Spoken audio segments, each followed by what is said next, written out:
안녕하세요. 한 주간 잘 지내셨습니까?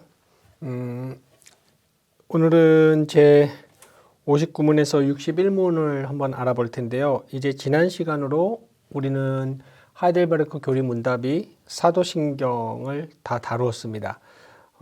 그리고 이제 이 하이델베르크 교리 문답은 성찬과 세례, 그러니까 성례죠. 성례 내용으로 넘어갈 텐데 그 전에 59문과 64문에 걸쳐서 우리가 지금까지 공부한 사도신경의 내용들에 관련된 적용 질문들을 좀 하고 있어요. 간단히 보면 이 적용 질문에 해당하는 부분이 59문에서 64문인데요. 먼저는 의롭게 됨 칭의에 대해서 다루었고, 그 다음은 또 우리의 행위. 그러면 우리 행위는 어떻게 되는 거냐? 믿음으로만 의롭게 된다니 말이죠. 행위는 어떻게 되는 거냐? 소홀히 해도 되냐? 이 문제를 다루었는데 오늘은 이 두 부분 중에서 첫 번째 부분인 59문에서 61문 우리 칭의에 대해서 한번 살펴보도록 하겠습니다. 세 문인데 제가 59문을 읽고 그리고 또 60과 61문은 연속으로 읽어서 함께 다루도록 하겠습니다. 59문, 이 모든 것을 믿음으로 인해 당신은 어떤 유익을 얻습니까? 답, 그리스도 안에서 나는 하나님 앞에서 의로우며 또한 영원한 생명의 상속자입니다. 우리가 지금까지 보았던 사도신경과 같은 그러한 신앙 고백을 진실되고 정직하게 한다면 거기에서 얻는 유익은 오늘 문이 얘기해 주듯이 하나님 앞에 의롭게 되는 겁니다. 그리고 영원한 생명을 상속하게 되는 것이죠. 여러 번 말씀드렸습니다마는 인간에게 가장 절실한 것, 그리고 가장 필요한 그리고 또 인간의 힘으로는 가장 할 수 없는, 절대 할 수 없는 그 유일한 것이 하나님 앞에 의인으로 드러나고 그리고 또 영원한 생명을 얻는 것인데 그 유익, 최고의 유익, 가장 본질적인 유익을 우리는 얻게 된다라고 바르게 얘기하고 있고요. 여기 답에 보면 그리스도 안에서라는 매우 중요하고 핵심적인 표현을 하고 있네요. 그렇다면 좀 더 좁혀 들어가고 있습니다. 60문과 61문을 제가 연속해서 읽겠습니다. 60문, 어떻게 당신은 하나님 앞에서 의롭게 될 수 있습니까? 답, 오직 예수 그리스도에 대한 참된 믿음으로만 나는 의롭게 됩니다. 비록 내가 하나님의 모든 계명을 크게 어겼고 온전하게 지킨 계명이 단 한 가지도 없으며 여전히 악으로 향하는 성향이 있다고 나의 양심이 고소하지만 하나님께서는 나의 공로가 전혀 없이 순전히 은혜로 그리스도의 완전한 보상과 의로움과 거룩함을 나에게 선물로 주십니다. 하나님께서는 마치 내가 전혀 죄를 범하지 않은 것처럼, 마치 내가 죄인이 아닌 것처럼, 또한 그리스도께서 나를 위해 이루신 모든 순종을 마치 내가 완전하게 이룬 것처럼 여겨주십니다. 오직 믿음으로만 나는 이 선물을 받습니다. 라고 했습니다. 61문을 계속해서 읽어볼 텐데 61문은 믿음에 관한 질문입니다. 왜 당신은 오직 믿음으로만 의롭게 된다고 말합니까? 이 질문을 이렇게 이해하시면 되겠습니다. 믿음으로만 의롭게 된다는 것이 의미하는 바는 무엇입니까? 라는 질문입니다. 사실상 답, 나의 믿음이 어떤 가치를 지니고 있어서 하나님께서 나를 받으실 만한 것은 아닙니다. 오직 그리스도께서 만족해 하심과 의로움과 거룩함만이 하나님 앞에서 나의 의가 됩니다. 그리고 다른 방법은 전혀 없고 오직 믿음으로만 나는 그 의로움을 받아들이고 또한 그 의로움을 나의 것으로 삼을 수 있습니다. 자, 먼저 어떻게 의롭게 되느냐? 첫 질문에서는 59문에서는 무슨 유익이 있느냐? 의롭게 되고 영생을 얻는다 그랬고 다시 정리를 하고 있는 거죠. 어떻게 의롭게 되느냐? 여러분 잘 아시죠? 네. 이 60문의 첫 문장과 마지막 문장이 요약적으로 답을 한 거예요. 그러니까 오직 믿음으로만 의롭게 된다. 그리고 가운데 있는 두 문장, 총 4문장으로 60문 답이 이루어졌는데 그리고 가운데 있는 두 문장은 오직 믿음으로만 의롭게 된다는 것을 부연 설명하고 있죠. 첫 번째로 이 얘기를 하네요. 인간의 전적 부패, 전적 무능. 그러니까 하나님 앞에서 인간이 의롭게 되려고 할 때 이 사람이나 저 사람보다 상대적으로 조금 더 의의 성격을 띌 수는 있어요. 그 사람의 행동이나 마음 심보가 의의 성격을 띌 수는 있지만 신 앞에서 온전한 의로움을 획득하려고 할 때는 아무도 그렇게 자기 스스로 의를 행할 수 없고, 그리고 그 의를 행할 수 없다는 것은 곧 어느 정도 상대적으로 어느 정도의 의를 받지 못했다는 것이 아니라 아예 하나님 앞에서 의로움으로 드러나지 못한다는 것을 의미하는 거죠.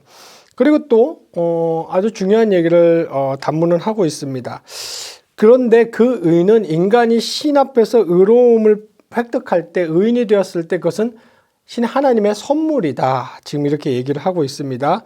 그리고 그렇다면 그 선물이, 하나님께서 선물을 주시는 근거는 무엇이냐 했을 때 하나님 자신의 자비와 사랑의 행위죠. 다른 말로 하면 예수 그리스도의 의입니다. 그러니까 그 예수 그리스도의 의를, 이 표현이 중요하죠.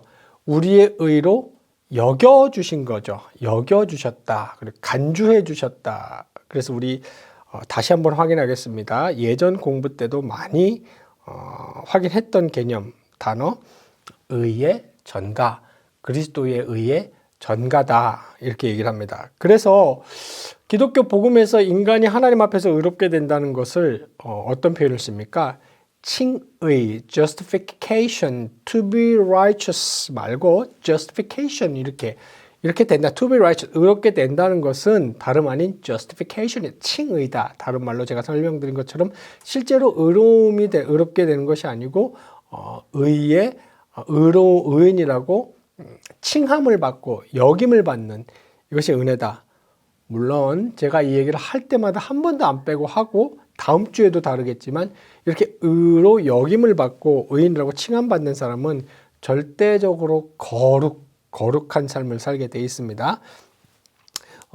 이렇게 얘기를 했습니다. 그러니까 결국은 이것은 선물이고 칭의고 그리스도의 의가 전가된 것입니다. 아무 근거도 없이 그냥 자비와 사랑을 베푼다는 명목 아래 무조건 의인이라고 해주시는 게 아니죠. 죄값도 다 치렀고, 여러 번 제가 설명드린 대로, 그리고 완전한 의가 여기 있는데 그것을 여겨주시는 거죠.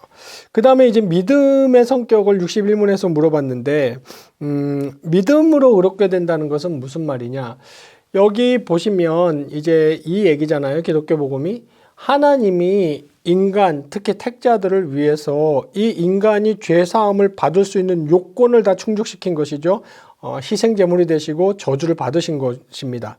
그리고 또 하나님이 또 이 인간이 의인이 하기 위해서 의인이 의롭게 될 수 있는 요건을 충족시킨 것이죠. 율법이 요구하는 모든 의를 그리스도가 다 이루신 겁니다. 그러니까 죄사함이나 의롭게 되는 모든 요건을 충족시켰는데, 이게 그리스도의 사역이라는 것이고요. 여기 그러니까 실제 역사 속, 피상적으로 관념적으로 말고 그저 실제 역사 속에 오셔서 인간의 모습으로 실제로 그 일을 이루신 거예요. 성취하신 거예요. 여기는 이제 신독단적이고 신주권적이고 오직 아무런 조력이나 도움 없이 하나님의 사랑과 공의로 일을 해 놓으신 거죠. 그러니까 인간이 할 수 있는 이것을, 인간이 혜택을 입으려고 할 때 인간이 할 수 있는 일이 복음이 말하는 것이 믿음이다. 그랬어요. 다른 게 없어요. 믿음이라는 말은 무슨 말입니까? 제가 그래서 세 가지로 정리를 했습니다.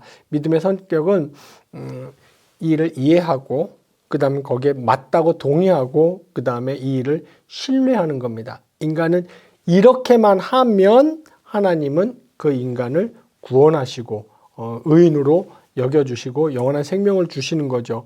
그러니까 이제 우리가 할 일은 사실상 하나님을 칭송하고 감사하고 경배하고 받아들이는 일 말고는 없는 것입니다. 왜냐하면 하나님의 영광스러운 일이 하나님의 영광스러운 일로 남아있게 하기 위함이라고 성경은 얘기하고 있고, 그러니까 여기다 다른 말로 우리 인간의 종교적이거나 윤리적인 어떤 그런 떼묻고 조잡한 그 어떤 공로를 여기다 보태는 것을 하나님은 매우 싫어하시죠. 이것이 복음의 얘기입니다. 그래서 믿음 역시도 우리 인간에게 일어나는 이 믿음의 작용 역시도 하나님의 선물이다, 이렇게 얘기를 합니다. 그러니까 성령의 역사로 우리는 이것을 믿게 되는 것이죠. 정리하면 이렇습니다. 구원도 하나님의 주시는 선물인데, 이 구원을 받는 유일한 인간편에서 하는 일, 그 통로, 수단이죠. 그러니까 수단도 하나님의 선물이다. 다른 말로 믿음이 조건은 아닙니다. 믿었으니 구원받는다. 믿어야 구원받는다는 맞지만, 거기서 믿었으니 혹은 믿어야라는 것이 조건, 인간 쪽의 공로, 최소한의 인간 쪽의 어떤 한 일을 말하는 것이 아니고 수단, 통로, 방법을 말하는 것이죠. 자, 이렇게 해서 오늘 우리 칭이 의롭게 된가 믿음의 개념에 대해서 한번 살펴보았습니다. 거기 구역원 분들하고 함께 토론 문제 꼼꼼히 한번 재밌게 살펴보시고 다음 시간에 뵙도록 하겠습니다. 감사합니다.